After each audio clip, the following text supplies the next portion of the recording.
이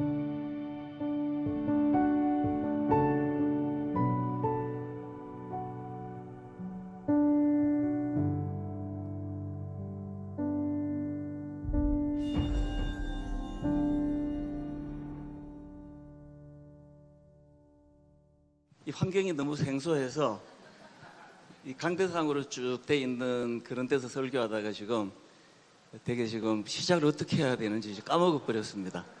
하나님께서 저를 불쌍히 여겨주셔서 어떤 상황이든 환경이든 준비한 말씀을 다 전할 수 있도록 하나님 은혜 주실 줄 믿고 이제 말씀을 시작하겠습니다. 예전에 나온 그 스티븐 코비의 성공하는 사람들의 7가지 습관, 그 책에 저는 그 아이 이름 하나, 그 트래비스라는 이 아이가 목회하는 내내 저에게 굉장히 자꾸 이제 저를 자각하게 하고 상기시켜주는 그런 역할을 하는데요. 이 트래비스라는 아이가 이제 어떤 면에서 저에게 영향을 주는가 하니까 거기에 이제 트래비스라는 아이하고 또 게럿이라는 아이하고 이제 두 아이가 등장을 하는데요. 이 두 아이에게 이제 똑같이 이제 그 칼하고 또 그 칼을 이용해서 깎을 수 있는 나무 토막을 이제 줬습니다. 그래서 이 두 아이가 열심히 이제 주어진 칼을 가지고 또 나무 토막을 가지고 나무를 막 열심히 이제 깎았는데, 그런데 이제 시간이 다 한참 지나고 나서 보니까 똑같이 칼이 주어졌고 또 똑같은 양의 그 나무가 주어졌는데, 시간이 지나고 나서 어떻게 달라졌는가 하니까 이 트래비스라는 아이 앞에는 너무 멋지고 아름다운 배가 하나 마련이 돼 있었고요. 그 게럿이라는 아이 앞에는 굉장히 어지러진 이런저런 나무 조각과 쓰레기가 이렇게 쌓여 있더라는 겁니다. 이게 어떻게 됐는가 보니까 이 트래비스라는 아이는 둘 다 이제 막 열심히 했는데, 트래비스라는 아이는 내가 배를 만들어야 되겠다, 이 뚜렷한 목적을 가지고 이걸 깎았고, 이 게럿이라는 애는 그게 없었다는 거예요. 그래서 막 열심히 했는데 나중에 보니까 이 트래비스 앞에는 이제 멋지게 만들어진 배가 하나 놓여져 있고, 목적 없이 막 마음대로 했던 그 아이 앞에는 이제 쓰레기 조각이 뭐 널려 있더라. 이게 이제 제가 이제 분당 우리 교회를 개척한 지가 이제 21년 차인데요. 21년이 지났으면 뭐 열심히 막 이제 깎았던 것 같아요. 그럼 제 앞에는 지금 이 배가 있나? 제 앞에는 그냥 막 열심히 한 그 결과물이 이제 막 산더미 같이 나무 막 쓰레기 같은 나무 조각 이런 것들만 쌓여 있나? 이게 제가 첫날 저녁에 우리 선교사님들에게 던지고 싶은 도전이고 질문입니다. 여러분 어떠실 것 같으세요? 대답 안 하셔도 됩니다. 이거는 그냥 한번 속으로 한번 생각해 보세요. 나는 이제 배가 있나? 이제 그럼 배가 뭐지? 뭐 이제 규정해 나가야 될 것들이 또 많이 있겠지만요. 제가 이제 이 본부로부터 에베소서를 가지고 설교하라고 이제 오다를 받았기 때문에 이런 또 선교 집회는 처음 봤습니다. 제일 잘하는 거 해라 그래가지고 보통 이제 잘하는 거 갖고 오는데 에베소서를 연구를 해 갖고 와라 그래서 제가 온 걸 내가 엄청 후회를 했죠. 그랬는데 역시 이제 또 이런 과제가 주어지니까 한 5, 6주 내내 이제 이 에베소서 본문이 제 머릿속에 이제 담겨져 있었는데요. 제가 이 에베소서를 계속 묵상하다가 이 트래비스라는 아이가 또 떠올려졌던 이유는 뭐냐 하니까요, 딱 이거예요. 여러분이 다 아시지만 사도 바울도 여기 우리 선교사님 못지않게가 뭡니까? 진짜 그가 부여받았던 그 선교 사명은 이거는 뭐 거의 뭐 죽음을 방불케 하는 거 아닙니까? 얼마나 그 바울이 그 사명을 수행하는 과정이 힘들었던지 고린도후서 1장 8절 9절입니다. 세 번역으로. 형제 자매 여러분, 우리가 아시아에서 당한 환난을 여러분이 알기를 바랍니다. 그 다음 한번 보세요. 우리는 힘에 겹게 너무 짓눌려서 마침내 살 희망마저 이를 지경에 이르렀습니다. 우리는 이미 죽음을 선고받은 몸이라고 느꼈습니다. 그 사명 감당하는 그 일이 선교사에게 이게 얼마나 힘들었으면 이런 처절한 고백을 하겠냐고요. 여러분 다 아시지만 이제 고린도후서 11장 23절부터 보면은 이제 조금 더 구체적으로 자기가 겪었던 억장이 무너지는 아픈 일들을 피력하는데 앞부분에 조금만 읽어드릴게요. 이렇게 이야기합니다. 내가 수고를 넘치도록 하고 옥에 갇히기도 더 많이 하고 매도 수없이 맞고 여러 번 죽을 뻔하였으니 유대인에게 40에서 하나 감한 매를 5번 맞았으며 3번 태장으로 맞고 1번 돌로 맞고 3번 파선하고 일주일을 깊은 바다에서 지냈으며, 이게 마침표가 없어서 계속 읽어야 됩니다. 여러 번 여행하면서 강의 위험과 강도의 위험과 동족의 위험과 이방인의 위험과 시내의 위험과 광야의 위험과 바다의 위험과 거짓 형제 중의 위험을 당하고 또 수고하며 애쓰고 여러 번 자지 못하고 줄이고 목마르고 여러 번 굶고 춥고 헐벗었노라. 뭐 이 정도면 뭐 어떤 상황인지 다 아시잖아요.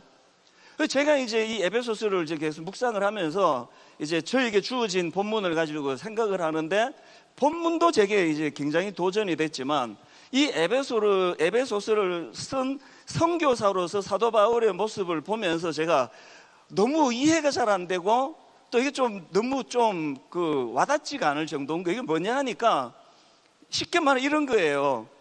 개척 21년 제가 어디 타문화권에 갔습니까? 어느 권에 갔습니까?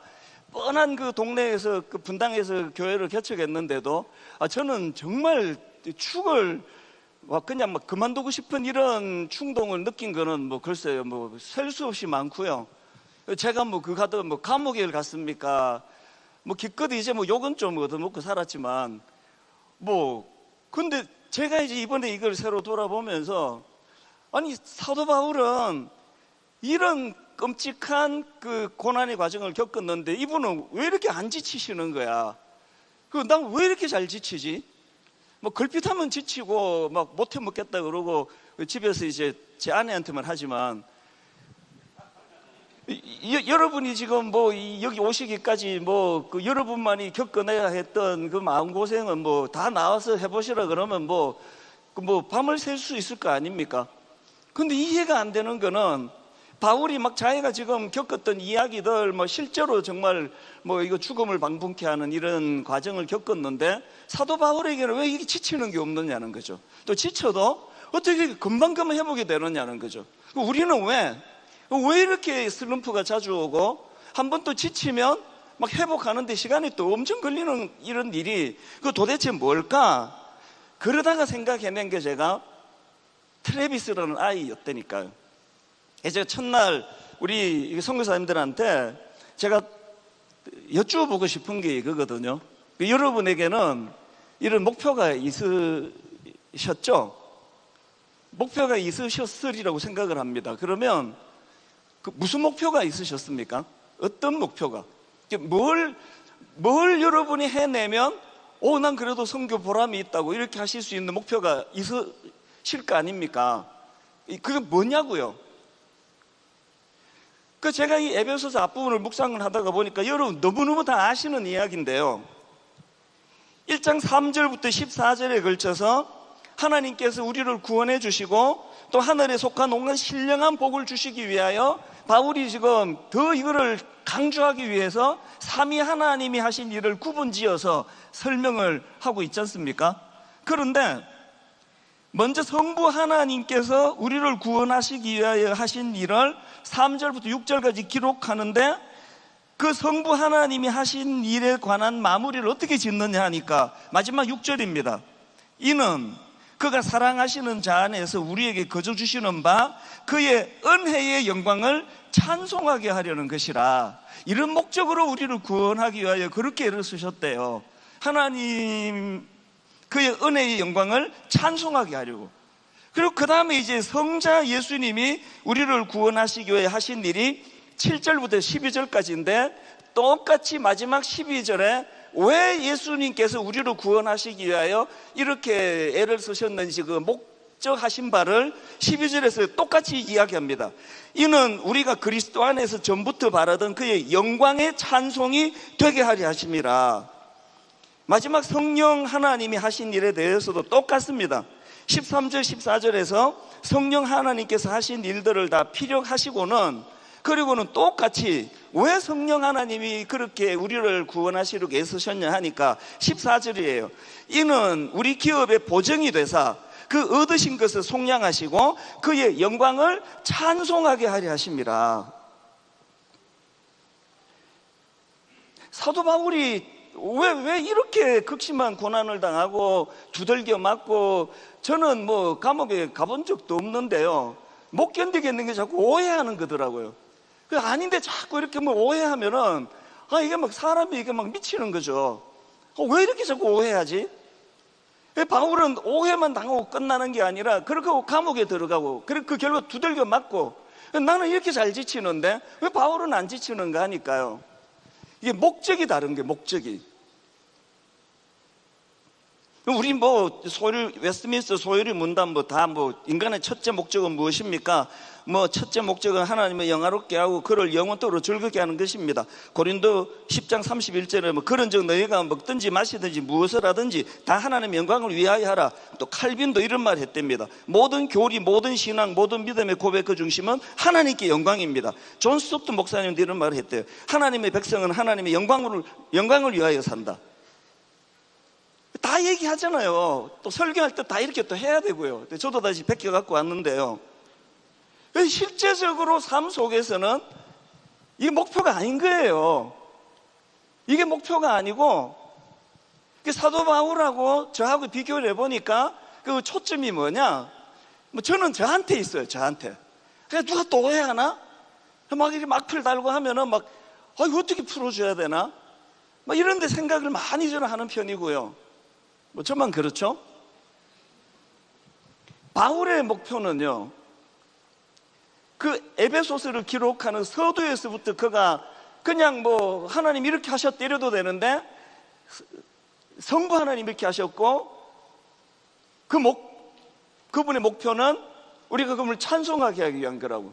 또 그 다음 성자 예수님도 이런 일들을 행하셨고, 그 애쓰심의 목표도 하나님께 영광을 위한 거라고. 성령 하나님도 똑같아. 하나님 영광을 위한 것이라고. 그리고 이걸 바울이 현장에서 살아내니까, 여러분 잘 아시지만 자기한테 집중하는 사람은 잘 지쳐요.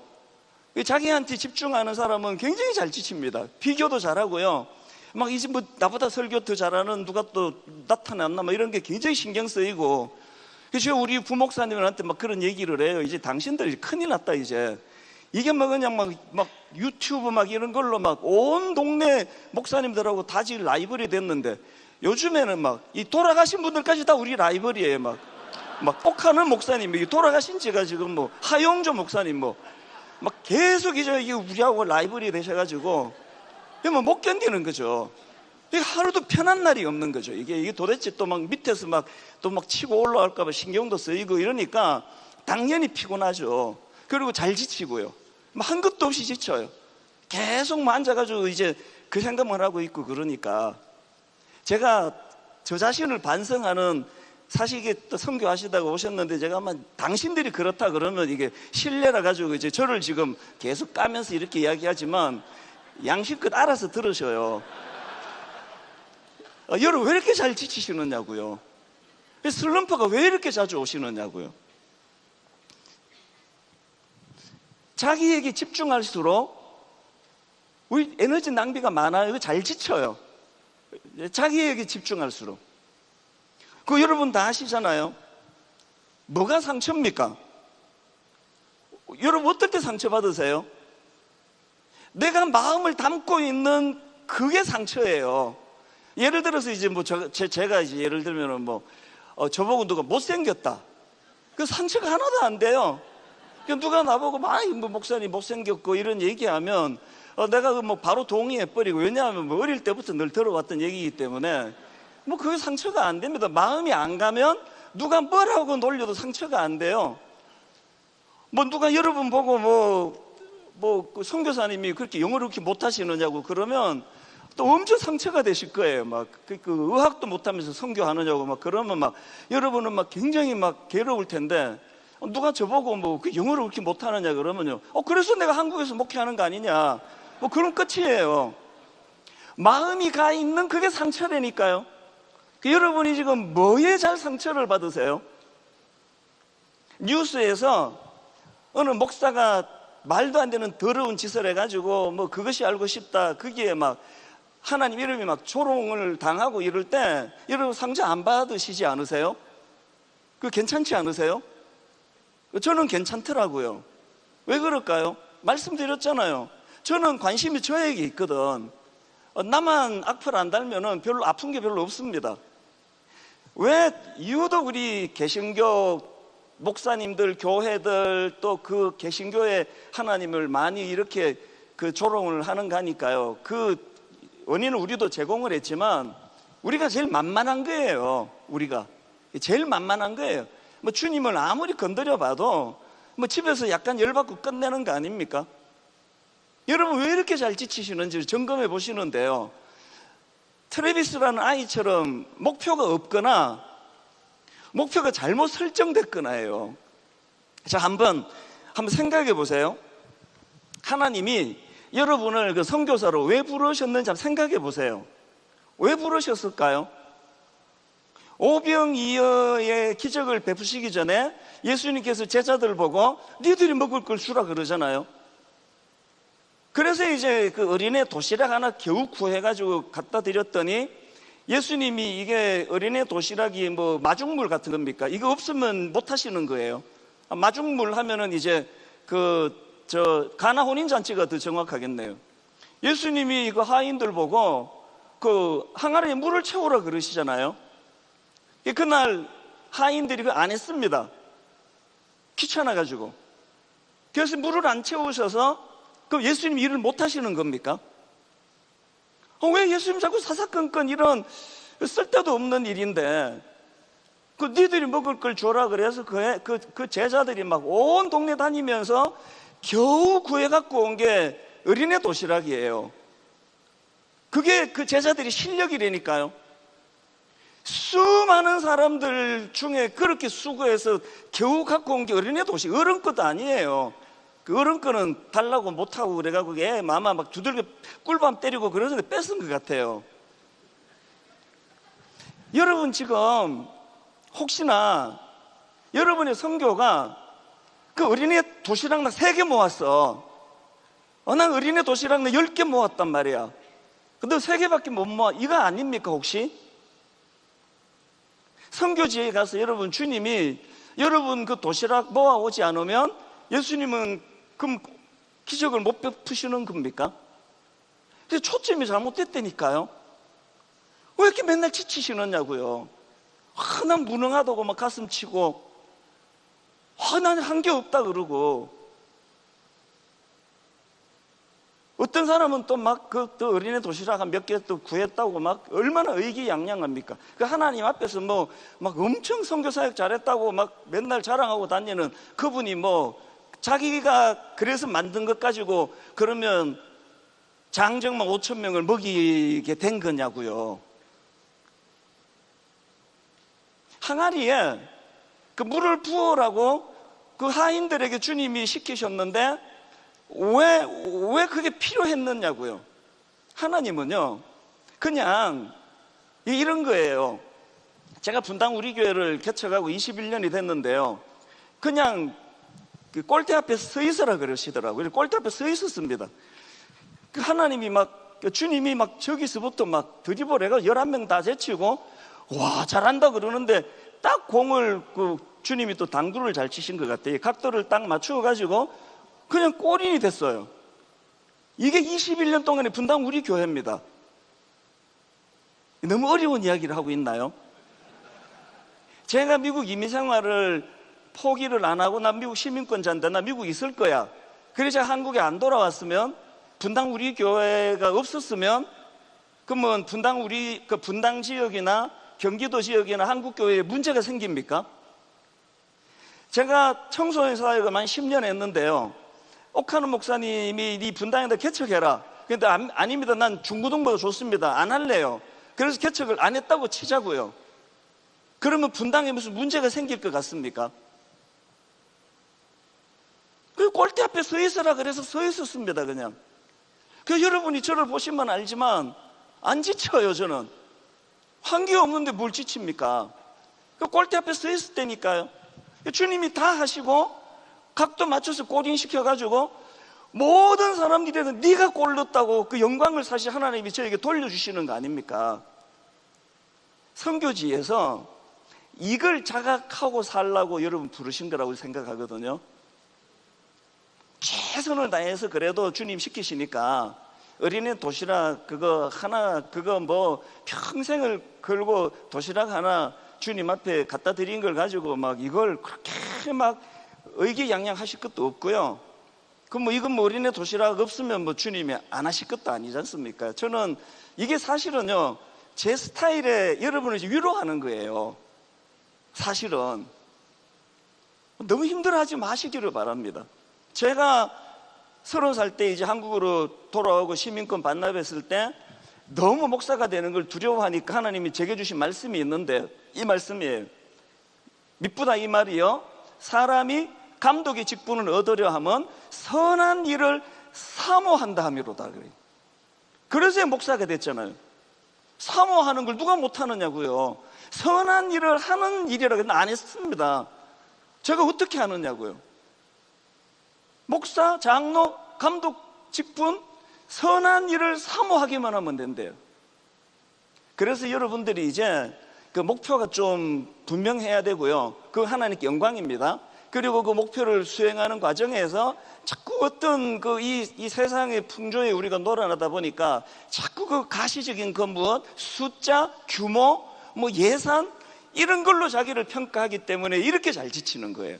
그냥 바울처럼 에베소서 1장 그 감옥에서 쓰시는 거 아닙니까? 자기의 상황이 어떻게 처하든지 관계없이 열매가 뭐 얼마나 뭐 있고 없고를 떠나서 바울 마음속에 삼위 하나님이 날 구원해 주실 때, 삼위 하나님이 날 목사로 불러주실 때 내 마음을 다해서 이 사실만 인정하는 거죠. 꼴대 앞에 서 있었는데 하나님이 각도 맞추어서 골인시켜서 나 한 게 아무것도 없었다는 사실을 솔직하게 밝히는 게 우리 할 일의 전부예요. 어려운 일입니까? 있는 대로만 얘기하시면 되잖아요. 내가 한 게 없거든요. 그거 안 지치잖아요. 지쳤다고도 금방금방 회복이 되잖아요. 그래서 오늘 저는 우리가 두 가지 이제 그 목표라고 해도 되고요, 그 하나님께 영광이 되는 삶을 살기 위해서 기억해야 될 두 가지를 제가 좀 간단하게 나누고 싶은데요. 하나님과의 바른 관계를 위한 두 가지, 우리 선교사님들 또 저 같은 목사가 해야 되는 첫 번째가 거룩입니다. 거룩. 에베소서 1장 4절에 보니까 창세전에 그리스도 안에서 우리를 택하사 우리로 사랑 안에서 그 앞에 거룩하고 흠이 없게 하시려고. 제가 우리를 택하신 하나님의 큰 목표 중에 하나가 거룩하신 그분을 닮은 거룩을 추구하는 자가 된다는 이 말씀을 묵상하다가 보니까 우리랑 똑같이 이제 그 규모는 다르지만 똑같이 부름을 받았던 모세가 생각이 나는 거예요. 처음에 주님이 모세를 부르실 때 어디서 부르셨습니까? 출애굽기 3장 2절 여호와의 사자가 떨기나무 가운데로부터 나오는 불꽃 안에서 그에게 나타내시니라. 하나님은 모세 앞에 떨기나무에 사라지지 않는 불꽃주를 부르셨습니다. 이게 첫 번째 굉장히 중요한 의미란 건 다 아시죠? 그 다음에 두 번째로 우리가 주목해야 되는 게 출애굽기 3장 5절인데요 하나님이 이르시되 이리로 가까이 오지 말라. 내가 선 곳은 거룩한 땅이니 내 발에서 신을 벗어라.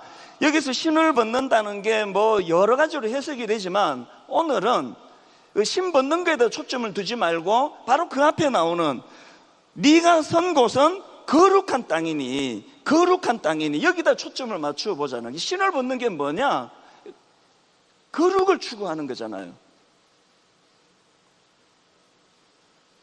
한국교회가 이런 부끄러운 조롱을 당할 수밖에 없는 자리에 빠지게 된 건 다른 게 결핍이 아니고요, 거룩의 결핍이 아닙니다. 거룩의 결핍. 지금 여러분 그 넷플릭스 같은 데서 나오는 한국에서 만드는 인기를 끄는 거의 모든 드라마에 교회를 조롱거리로 삼잖아요. 아니면 목사를 조롱거려서. 최근에 나온 완전 히트친 어떤 드라마에도요 그 담임 목사 딸이 나와요. 얘가 마약 중독 중증이에요. 지금 위층에서 예배를 드리고 있습니다. 찬송가 소리가 막 울려 퍼지고요. 그 지하에서 그 담임 목사 딸이 말로 다 할 수 없는 처참한 모습으로 마약 중독 걸려가지고 그렇게 해롱해롱하는 이 장면이 예배 드리는 찬송가 소리와 이 담임 목사 딸하고 이게 막 교차되면서 나오는데 저는 엄청 분노했습니다. 아니 지금 저 드라마에 마약하는 사람이 출연하는 거는 드라마상 좀 그 연결이 될 것 같은데요. 왜 그게 왜 담임 목사 딸이냐는 거예요. 왜 교회에서 담임 목사 딸이냐는 거죠. 부목사들도 딸이 많은데. 자기 아버지가 지금 예배를 인도하는데 담임 목사 딸은 지하에서 지금 마약 해가지고 거의 막 그 뱀 같은 이런 모습으로 흐느적거리고 있는 그 모습을 보면서 제가 처음에는 너무 분노했고요. 시간이 좀 지나면서 어떻게 해석했냐니까 지금 한국의 영화 감독들이, 영화 작가들이 우리 보고 시위하는 거지. 그게 이제 보니 데모하는 거예요. 데모. 우리 보고 데모하는 거라니까요. 니들 하나님이 거룩하다며, 신을 벗어라 그랬다며. 여러분 다 아시잖아요. 성도, 거룩한 무리, 우리가 거룩하다는 무리는 그 다음 문제고요. 우리가 믿는 하나님이 거룩하시기 때문에 그 하나님을 믿는 무리가 성도예요. 그랬더니 그 하나님을 목표로 살아가는 그 사람이 거룩이 없을 수가 있느냐고요. 저나 여러분이 지금 하나님의 영광이 별로 초점이 아니라고 한다면, 증거를 대라고 한다면 거룩하지 않는 거예요. 큰 교회가 거룩합니까? 작은 교회가 거룩합니까? 선교 잘하는 선교사님이 그 지역의 선교지에 있는 사람들에게 저 기독교가 뭔지는 모르겠는데 저 목사는 거룩해, 저 단체는 거룩해, 이게 있습니까? 그럼 뭘 선교로 뭐 결과가 뭐가 여러분을 성공하게 한 겁니까? 숫자냐고요? 어린애 도시락 모으는 거라고요? 아닙니다. 우리가 믿는 하나님은 거룩한 하나님이라는 거.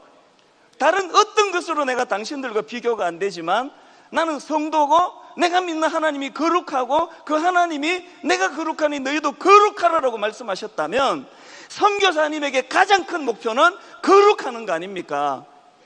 거짓말하지 않는 거. 사람들 모으려고 거짓말하고 선교 보고 거짓으로 적어내고 숫자 부풀리고 그래가지고 뭐 선교비 많이 타내는데 놓친 건 거룩 아닙니까? 어린애 도시락 모으느라고 그렇게 애를 쓰시면서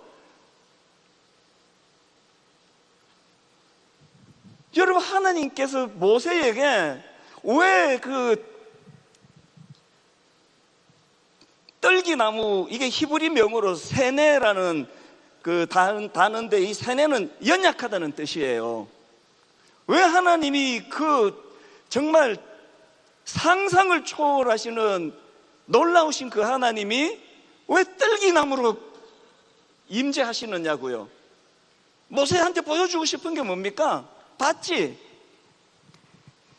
제가 자료를 보니까요, 이 떨기나무가 이게 그 이집트 아카시아 종류의 가시덤불인데요, 이게 외적으로도 눈에 띌 게 없는 평범한 나무지만 쓰임새도 별로 없는 볼품 없는 나무라는 거예요. 하나님이 그럴 뿐이세요?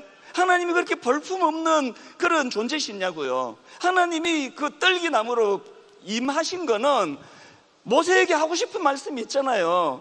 네가 바로 떨기나무 아니냐, 그 까부로 대다가 사람 죽이고 광야에서 그 40년이나 커비하고 지금 장인 밑에서 지금 양치기를 하고 있는 그 초라한 존재, 네가 떨기나무인데 지금 이 떨기나무가 엄청나게 쓰임을 받고 있듯이, 그리고 또 아까 그 신을 벗어라, 이 거룩한 땅이다. 여러분 그 땅이 이건 그게 그 삭막한 땅이 그게 무슨 거룩한 땅이냐고요. 하나님 임재가 드러나면 그게 어떤 땅이든지 거룩한 땅이 되는 거고요. 제가 뭐 떨기나무 같은, 그리고 뭐 아까도 말했지만 전 좀 비겁한 사람이에요. 아니 저는 그냥 요거도 먹는 거 싫어요. 저는 그냥 지금도 싫어요. 오해받는 거면 못 견뎌요. 이 떨기나무거든. 근데 저를 통해서 하나님이 지난 21년 동안 보여주신 거 다 하나 아닙니까? 그 떨기나무 같은 너 같은 걸 통해서도. 그래서 하나는 알거든요. 이게 내가 한 게 아니라는 걸. 그 하나는 제가 알아요. 이걸 내가 한 거라고 생각하면 그건 정말 양심불량 아닙니까? 시간이 없어서 뭐 다 말씀 못 드리지만요, 영화 감독이 막 담임 목사 딸이 마약 해가지고 흐느적거리고 막 이런 거를 이제 드라마로 만들었더니 막 게시판에 글이 막 엄청 올라오면서 저 작가는 너무나 현실성이 없게 글을 쓴다, 재미 하나도 없다. 아니 어떻게 목사님들이 마약을 한다고 그렇게 그릴 수가 있느냐, 당신도 교회를 모르느냐고, 교회는 거룩됨이 시체인데 이런 걸 소재로 영화를 만드느냐고. 그러면 그 다음부터 영화 만들겠습니까? 왜 단골마다 그 넣는, 너무 많은 사람이 공감하니까 그런 거 아닙니까? 너무 많은 사람이 카타르시스를 느끼니까 계속 그렇게 만드는 거 아니냐고요. 여러분 거룩하세요? 거룩이 여러분 선교의 목표입니까? 거룩하신 하나님을 전하러 온 선교사님이 거룩하지 않는데 그 선교지 사람들이 도대체 뭘 이미지로 해가지고 예수 믿겠냐고요. 이미지가 다른데 왜 이렇게 잘 지치느냐고요. 거룩하지 않아서 그런 겁니다. 뭐 수시로 슬쩍슬쩍 뭐 둘러대고 뭐 새빨간 거짓말은 안 하는지 몰라도 그 선교 보고 거룩하기를 바랍니다. 대부분이 다 거룩하시겠지만. 그 다음 두 번째가, 첫 번째가 우리가 회복해야 되는 게 거룩이라면, 두 번째는 하나님 주시는 꿈입니다. 꿈 없이 선교하는 건 가장 치명적이잖아요. 여러분 오늘 본문 에베소서 1장 9절 10절을 보십시오. 그 뜻의 비밀을 우리에게 알리신 것이요 그의 기뻐하심을 따라 그리스도 안에서 때가 찬 경륜을 위하여 예정하신 것이니, 바울이 감옥에서 이렇게 이야기합니다. 하늘에 있는 것이나 땅에 있는 것이나 다 그리스도 안에서 통일되게 하려 하심이라. 여기 나오는 통일되게 하다, 이거를 제가 자료를 보니까 한 머리맡에 모으다라는 뜻이래요. 한 머리맡에 모으다는 뜻이에요. 바울이 어디에 있다 그랬습니까? 감옥에 있습니다. 그리고 바울이 한 10여 년 선교하는 동안에 이리 터지고 저렇게 터지고 막 그냥 막 우리 같으면 슬럼프에 빠져가지고 더 이상 헤어나오지 못하는 상황인데, 바울은 왜 지치지 않느냐? 감옥에서 꿈을 꾸거든요. 내가 감옥에 있느냐 왕궁에 있느냐는 중요한 게 아니고 바울은 꿈을 꾸거든요. 한 머리 밑에 통일되게 하고자 하시는 하나님의 꿈을 알기 때문에 이 꿈에만 집중하니까 내가 어디에 있는지, 내가 도시락, 어린이 도시락 몇 개 모았는지 여기 관심 없는 거 아닙니까?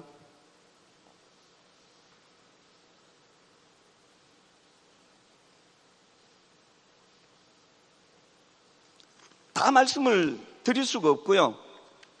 결론을 제가 이렇게 마무리를 짓겠습니다.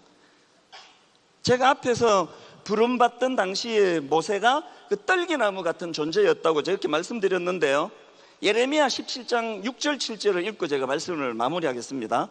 예레미야 17장 6절입니다. 그는 사막의 떨기나무 같아서 좋은 일이 오는 것을 보지 못하고 광야 간조한 곳 건건한 땅 사람이 살지 않는 땅에 살리라. 그러나 무릇 여호와를 의지하며 여호와를 의뢰하는 그 사람은 복을 받을 것이라. 세 번 역은 더 생생합니다. 그는 황야에서 자라는 가시덤불 같아서 좋은 일이 오는 것을 볼 수 없을 것이다. 그는 소금기가 많아서 사람이 살 수도 없는 땅 메마른 사막에서 살게 될 것이다. 그러나 주님을 믿고 의지하는 사람은 복을 받을 것이다. 이게 여러분이에요. 떨기나무라니까요. 떨기나무 이미지가 광야, 소금기 많은 땅, 사람이 살지 않는 황량한 땅. 근데 그 떨기나무 같은 우리가 아무런 열매도 맺을 수 없는 그 현실에서, 그렇기 때문에 7절에서 그러나 무릇 여호와를 의지하며 여호와를 의뢰하는 그 사람은 복을 받을 것이라. 이게 여러분의 목표고, 이게 여러분의 열매고, 이게 여러분이 의지하고 붙잡아야 될 것이라고 한다면, 이번 선교 이 집회가 다 끝나고 나면 여러분의 목표가 좀 수정되기를 바라요. 거룩이 목표라 그래가지고요 막 비장하게 막 결심하고 이제 나 거짓말 안 할 거야, 나 이제 바르게 살 거야, 이거 코미디입니다. 여러분, 거룩을 추구한다는 그 말은요, 떨기린 나무 같은 내가 하나님을 더 의지해야 되는 거구나. 하나님을 더 의지하면 그게 거룩이에요. 자꾸 내가 뭘 해보겠다고 되던가요? 타고나기를 거짓말 잘하게 타고났는데, 왜 저만 쳐다보세요? 모두가 다 그런데. 뭐 거짓말 하는데 좀 소질이 있어 보이지 않으세요? 여러분 모두가 다. 또 제가 오늘 막 결심하고 나 이제 거짓말 안 할 거야, 나 이제 거룩할 거야. 그게 아니고요, 거룩을 추구하기로 결정했다는 거는 이 메마른 땅, 아까 다시 제가 그 끝에 부분을 읽어 드릴게요.